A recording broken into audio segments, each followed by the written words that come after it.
ਤੋਂ ਪਹਿਲਾਂ ਸਾਰੇ ਸ਼ਹਿਰ ਵਾਸੀਆਂ ਨੂੰ ਦੀਵਾਲੀ ਦੀਆਂ ਬਹੁਤ ਬਹੁਤ ਮੁਬਾਰਕਾਂ। ਮੈਂ ਭਗਵਾਨ ਅੱਗੇ ਪ੍ਰਾਰਥਨਾ ਕਰਨਾ ਕਿ ਸਾਰੇ ਸ਼ਹਿਰ ਵਾਸੀਆਂ ਨੂੰ ਮਾਂ ਲక్ష్ਮੀ ਦੀ ਅਪਾਰ ਕਿਰਪਾ ਰਹੇ, ਉਹਨਾਂ ਦੀ ਸਿਹਤ ਅੱਛੀ ਰਹੇ।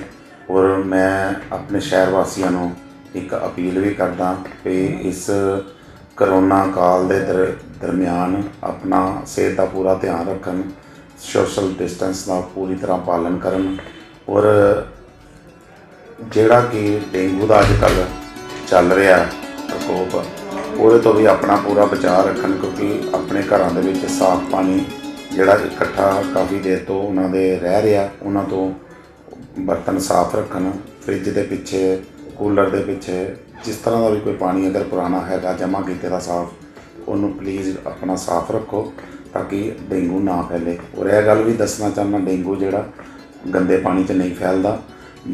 ਬਾਕੀ ਮੈਂ ਔਰ ਬਤੌਰ ਮੇਅਰ ਕਾਰਪੋਰੇਸ਼ਨ ਅਸੀਂ ਹਰ ਵੇਲੇ ਤੁਹਾਡੇ ਸਾਰੇ ਸ਼ਹਿਰ ਵਾਸੀਆਂ ਦੀ ਸੇਵਾ ਦੇ ਵਿੱਚ ਹਾਜ਼ਰ ਹਾਂ। ਜਦੋਂ ਵੀ ਅਗਰ ਤੁਸੀਂ ਮਹਿਸੂਸ ਕਰਦੇ ਹੋ ਕਿ ਮੇਰੇ ਲਈ ਕੋਈ ਸੇਵਾ ਹੈਗੀ ਹੈ ਤਾਂ ਮੈਨੂੰ ਯਾਦ ਕਰੋ, ਮੈਂ ਹਰ ਵੇਲੇ ਤੁਹਾਡੀ ਸੇਵਾ 'ਚ ਹਾਜ਼ਰ ਹਾਂ।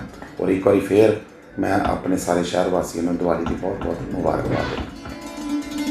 फास्ट वे पठानकोट की हर खबर को सोशल मीडिया पर देखने के लिए आप fast way news Pathankot YouTube channel, Facebook page को लाइक कीजिए, ट्विटर और इंस्टाग्राम पेज को फॉलो कीजिए और fast way news Pathankot YouTube channel को सब्सक्राइब करना ना भूलिए।